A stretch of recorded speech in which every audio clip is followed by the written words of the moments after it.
আমার প্রিয় ছাত্রছাত্রীরা, আজ আমাদের আলোচনার বিষয় হচ্ছে জাতীয় স্বার্থ বলতে কী বোঝো বা জাতীয় স্বার্থের সংজ্ঞা দাও। সেই সঙ্গে জাতীয় স্বার্থ সংরক্ষণের পদ্ধতি বা উপায়গুলি কী। এটা নাম্বার ডিস্ট্রিবিউশন হচ্ছে অনেক সময় 2+6 দেয়, আবার কোনো কোনো সময় 3+5 দেয়, অর্থাৎ টোটাল 8 নাম্বার 3+5। আমরা জানি স্বার্থ, জাতীয় স্বার্থ অর্থাৎ একটা জাতির বা একটা রাষ্ট্রের যে স্বার্থ সেটাকেই বলা হয় জাতীয় স্বার্থ। যেমন কোনো রাষ্ট্রই তার স্বার্থ ব্যতি রেখে কোনো রাষ্ট্রের সঙ্গে সম্পর্ক স্থাপন করে না। প্রতিটি রাষ্ট্রই তার আন্তর্জাতিক সম্পর্ক স্থাপন করে তার জাতীয় স্বার্থের নিরিখে, অর্থাৎ জাতীয় স্বার্থ ব্যতি রেখে কেউ কখনোই একটা দেশ আর একটা দেশের সঙ্গে সম্পর্ক স্থাপন করে না।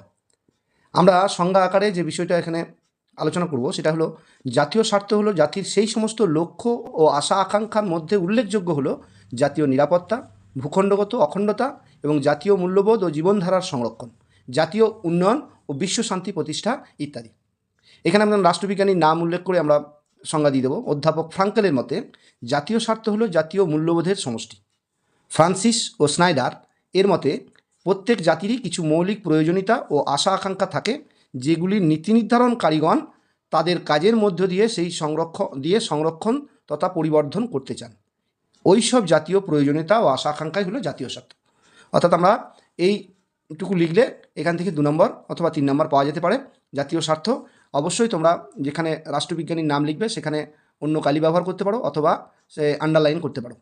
যে সমস্ত রাষ্ট্রবিজ্ঞানীর নাম লিখবে তার নিচে আন্ডারলাইন করবে, তাহলে সেটা এক্সামিনারের নজরে পড়ে, এবং নাম্বারটা ভালো পাওয়া যায়। নেক্সট যেটা 6 নম্বরের বিষয় সেটা হচ্ছে জাতীয় স্বার্থ সংরক্ষণের পদ্ধতি বা উপায়গুলি কী। এই জাতীয় সংরক্ষণের পদ্ধতি বা উপায়গুলো হলো, 1 নম্বর পয়েন্ট আমরা করেছি বলপ্রয়োগ। জাতীয় স্বার্থ রক্ষার একটি প্রচলিত পদ্ধতি হলো বলপ্রয়োগ। যুদ্ধ, পররাজ্য গ্রাস, বলপূর্বক অন্য দেশের সম্পদ গ্রহণ, অন্য দেশের আভ্যন্তরীণ ব্যাপারে হস্তক্ষেপ ইত্যাদি এই পদ্ধতির অন্তর্গত। এছাড়া কূটনৈতিক সম্পর্ক ছিন্ন করা, অর্থনৈতিক সম্পর্ক ছেদ করা, বয়কট, অবরোধ ইত্যাদি ও বলপ্রয়োগ পদ্ধতি এর মধ্যে পড়ে। অর্থাৎ জাতীয় স্বার্থের রক্ষার জন্য এইগুলো প্রয়োগ করা হয়। প্রথম হচ্ছে বলপ্রয়োগ, দ্বিতীয় হচ্ছে জোট গ্রহণ। একটা রাষ্ট্র আরেকটা রাষ্ট্রের বিরুদ্ধে বা পক্ষে জোট গঠন করে জাতীয় স্বার্থের নিরিখে। জোট ও বিরুদ্ধ জোট গঠন হলো জাতীয় স্বার্থ রক্ষার অতি প্রচলিত প্রাচীন পদ্ধতি। যেমন 1882 সালে Germany, Austria, Italy triple alliance নামক মৈত্রী বন্ধনে আবদ্ধ হলে তার উত্তরে রাশিয়া, ফ্রান্স ও ব্রিটেন নিজেদের মধ্যে ট্রিপল আঁতাত নামক একটি পাল্টা জোট গঠন করে। জোট গঠন কখনো একগুচ্ছ স্বার্থকে কেন্দ্র করে, আবার কখনো বা একটি মাত্র বিশেষ স্বার্থকে কেন্দ্র করে গড়ে উঠতে পারে। 2 নম্বর পয়েন্ট হলো। 3 নম্বর হচ্ছে কূটনীতি। কূটনীতির প্রধান কাজ হলো নিজ দেশের বাস্তব ও সম্ভাব্য ক্ষমতার পরিপ্রেক্ষিতে জাতীয় লক্ষ্য স্থির করা। কাজটি খুব সহজ নয়। কোথাও কোনো ভুল হলে দেশের স্বার্থ রক্ষার পরিবর্তে স্বার্থহানির আশঙ্কা থাকে। বস্তুত নিজের দেশের ক্ষমতাকে খাটো বা ছোট করে দেখার জন্যই ন্যাৎসি জার্মানি সোভিয়েত ইউনিয়নের বিরুদ্ধে যুদ্ধে লিপ্ত হন এবং নিজের পতনকে ডেকে আনে। নেক্সট হচ্ছে প্রচার কার্য। প্রচার কার্য হচ্ছে জাতীয় স্বার্থ রক্ষার ক্ষেত্রে প্রচার কার্য একটি অতি গুরুত্বপূর্ণ বিষয়। প্রচার কার্যের সাহায্যে এক দেশ অন্য দেশের জনসাধারণের আনুকূল্য অর্জনের চেষ্টা করে অথবা বিরোধিতার মাত্রা হ্রাস করার চেষ্টা করে। বর্তমানে প্রযুক্তি ও যোগাযোগ বিজ্ঞানের অভাবনীয় উন্নতির পরিপ্রেক্ষিতে প্রচার কার্যের কার্যকারিতা পূর্বের তুলনায় বহুগুণ বৃদ্ধি পেয়েছে। আমরা উদাহরণ হিসেবে বাংলাদেশের কথা বলতে পারি। এত প্রচার, সেই প্রচারের জন্য একটা রাষ্ট্রের সঙ্গে আরেকটা রাষ্ট্রের সম্পর্ক এই জাতীয় স্বার্থের ক্ষেত্রে একটা হানিকর বিষয় হয়ে দাঁড়িয়েছে।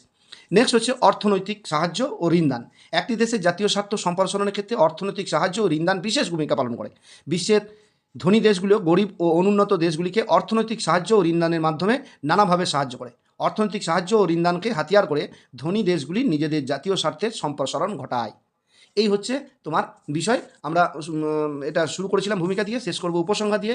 উপসংহারে আমরা জাতীয় স্বার্থ সম্পর্কে লিখব, জাতীয় স্বার্থ রক্ষা উপরিক্ত পদ্ধতিগুলির মধ্যে কোনটি কতখানি কার্যকর হবে তা নির্ভর করে পরিস্থিতির ওপর।